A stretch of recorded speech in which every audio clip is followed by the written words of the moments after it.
Olá! Será que seu coração vai bem ou está com algum probleminha? Hoje eu vou falar dos 7 sinais que aparecem no seu corpo que podem indicar que seu coração não está 100%. Sabemos que a doença cardiovascular é a causa de morte número 1 no Brasil e no mundo. Aqui no país, o coração mata cerca de 400 mil brasileiros por ano. Isso dados da Sociedade Brasileira de Cardiologia. Por isso, fique atento! Eu vou dividir esse vídeo em 3 partes. A primeira parte é sobre os 7 sinais, aqueles que você consegue enxergar que tem algo de errado, o que você deve prestar atenção quando procuramos por problemas cardíacos. A segunda parte, vou falar sobre os 7 sintomas clássicos, o que você sente quando seu coração não vai bem. Será que você ou algum familiar está sentindo isso? E no final, eu vou dar as dicas preciosas para você evitar um problema cardíaco no futuro. Vai ser um vídeo bem completo, então fica até o fim e eu tenho certeza que tem muita coisa que você nunca ouviu falar. Mas antes, já vai curtindo o vídeo, porque quanto mais as pessoas curtem o vídeo, mais o YouTube distribui para pessoas que não têm acesso a médicos ou hospitais. E também, compartilhe o vídeo com seus amigos e familiares. Muitas vidas podem ser salvas com a sua ajuda. Então compartilha aí. E me conta, você tem problema cardíaco? Ou acha que tem? De que parte do Brasil ou do mundo você é? Escreva aí embaixo.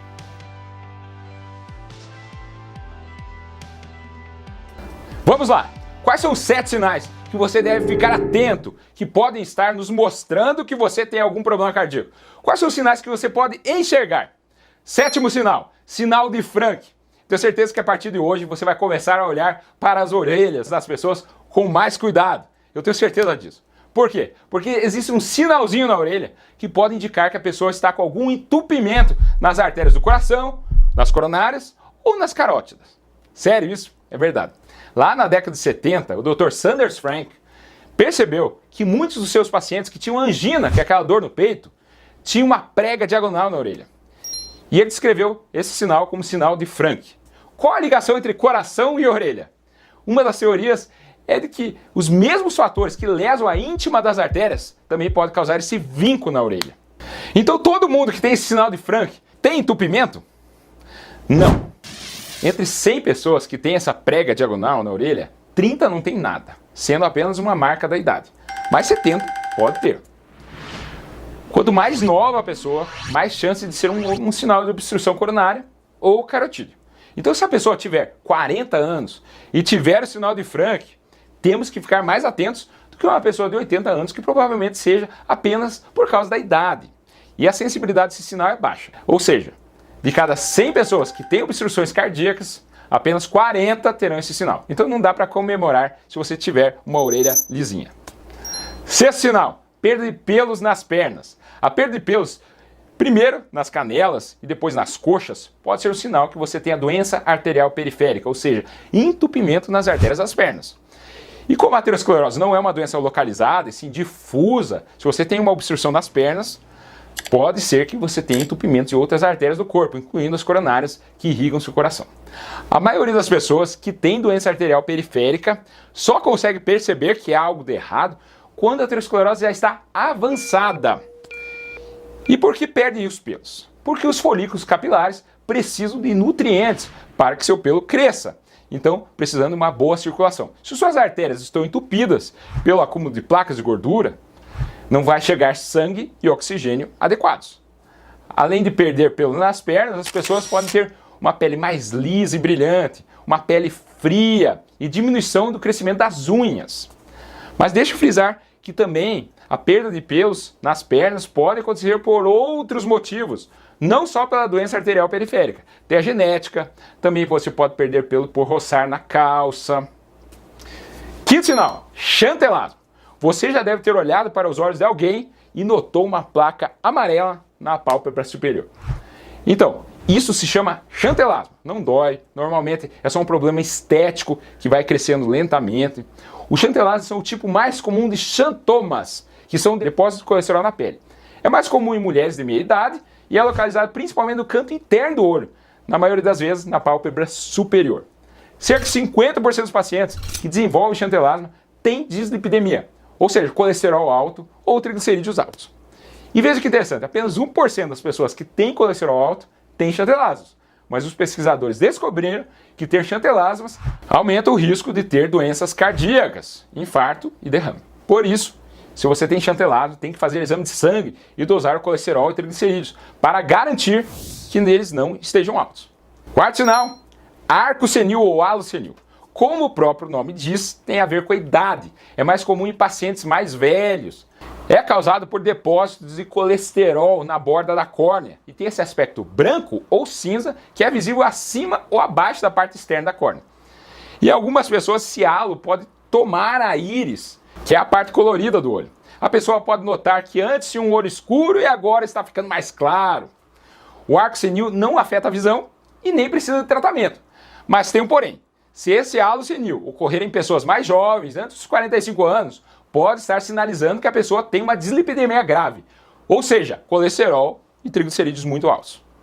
Nesse caso, está associado a um risco aumentado de doença cardíaca.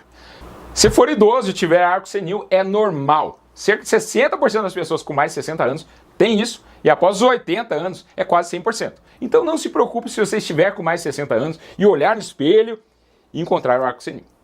Terceiro sinal, cianose. Cianose é aquela coloração azulada ou arroxeada na pele. Pode ser que está muito frio lá fora e você ficou roxo? Pode. Mas também pode estar dizendo que você está com algum problema cardíaco ou pulmonar.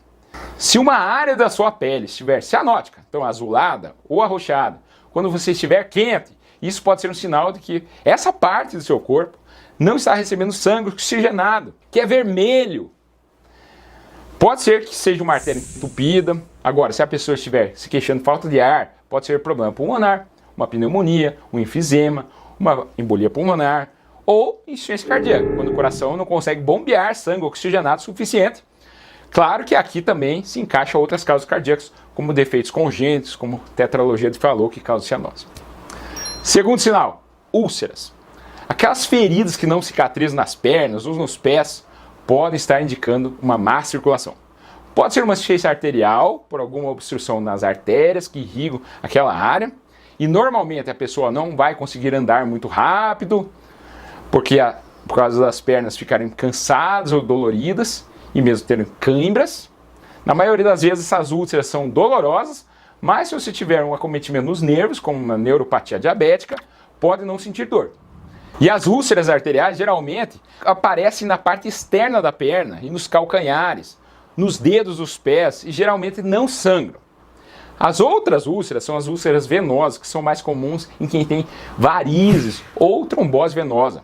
Diferentemente da arterial, acomete a parte interna da perna e geralmente sangra. E primeiro sinal, inchaço nas pernas, tornozelos e pés.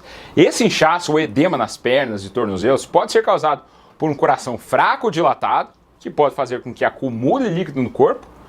Você pode sentir que os seus sapatos não cabem mais, o tênis ficou mais apertado, o tornozelo fica fofo, parecendo com aquele pão que está assando. E quando você aperta, fica aquela covinha, o sinal de cacifo. E é mais provável que você note esse inchaço nas pernas e tornozelos no final do dia, porque a gravidade aumenta a pressão nas veias das pernas. E se você for deitar e elevar as pernas, também reduz o inchaço. E quais são os 7 sintomas que você sente que pode ter algum problema no seu coração? O primeiro sintoma que você deve ficar atento é a falta de ar ou dispneia, principalmente quando você se esforça. É um cansaço desproporcional aos esforços. Você fica mais ofegante com tudo que faz. Pode ser problema cardíaco. Segundo sintoma, tosse persistente com catarro branco ou rosa, significando que tem líquido nos seus pulmões ou nos seus alvéolos. É importante você não deixar essa tosse para lá. Procura um médico. Terceiro sintoma, falta de ar quando você vai deitar. A pessoa começa a colocar mais travesseiros para ver se dorme melhor. E com o passar do tempo não consegue ficar deitada, tem que dormir numa cadeira. Também pode acordar sufocado durante a noite, o que chamamos de dispneia paroxística noturna. Isso aí fala muito a favor do problema cardíaco.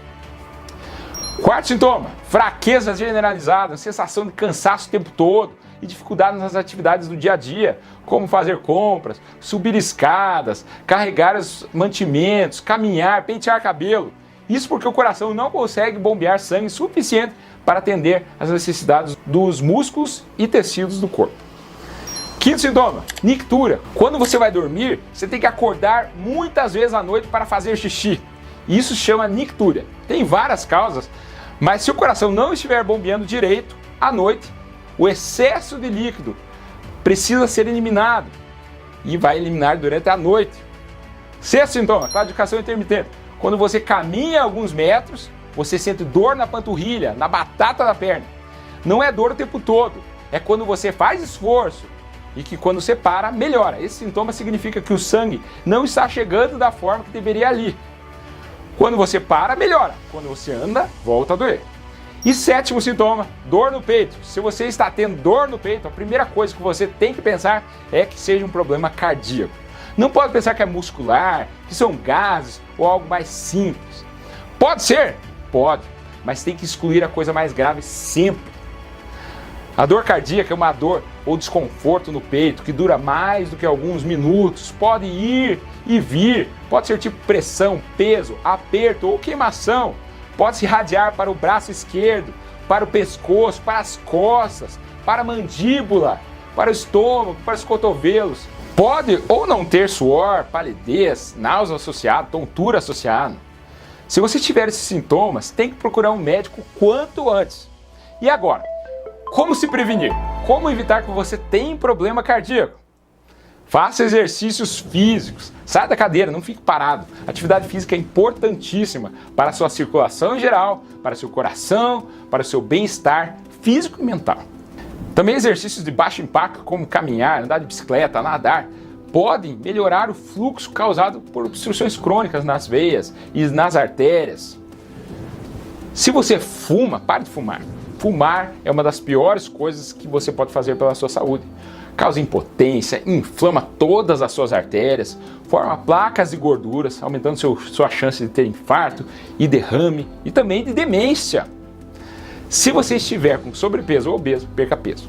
O excesso de peso aumenta a sua pressão arterial, piora o açúcar do seu sangue, inflama, sobrecarrega os rins, coração, as articulações, o sistema venoso, aumenta seu risco de trombose e aumenta a gordura no fígado. Alimente-se com coisas saudáveis, muitas frutas, verduras, fibras, grãos integrais, azeite de oliva e pouca carne vermelha e alimentos processados. Se você tem histórico familiar, especialmente pai, mãe ou irmãos que tem problema cardíaco, infarto, derrame, teve stent, fez cirurgia cardíaca, você deve estar mais atento que as outras pessoas. Se muitas pessoas da sua família sofrem com problemas cardíacos, você tem que fazer exames mais aprofundados. Cuide seu colesterol e triglicerídeos. Coma mais aveia, corte gorduras trans, gorduras saturadas, perca peso, coma mais fibras, faça exercícios físicos e mesmo fazendo tudo certo, se você não conseguiu reduzir, não fique chateado com o seu médico se prescreveu remédio. 80% do colesterol é fabricado pelo fígado. Mesmo fazendo tudo certo, às vezes não é o suficiente. Mantenha sua glicose sob controle. Se você for diabético ou pré-diabético, controlar bem seus níveis de glicose reduzem complicações. Sua HB glicada, que é a média das últimas 10 semanas, tem que estar abaixo de 7. E por último, controle a pressão arterial. Sua meta é manter sua pressão inferior a 12/8. Para alguns a meta pode ser menos agressiva, como não ser maior que 14/9. E claro, se você acha que está com problema cardíaco, se viu vários sinais e sintomas, se você sente alguma coisa que eu acabei de falar, procure um médico, explique para ele e siga suas orientações. Gostou do vídeo? Lembre de compartilhar para que mais pessoas tenham esse conhecimento. E qual vai ser o próximo vídeo que vai assistir? Vou deixar 2 recomendações aqui ao lado. Minha playlist sobre infarto, que tem muitos vídeos interessantes, e minha playlist sobre pressão alta. Meu nome é André Vander, cardiologista, e esse é o cardiodf.com.br. Lembre-se de se inscrever e até o próximo vídeo. Muito obrigado.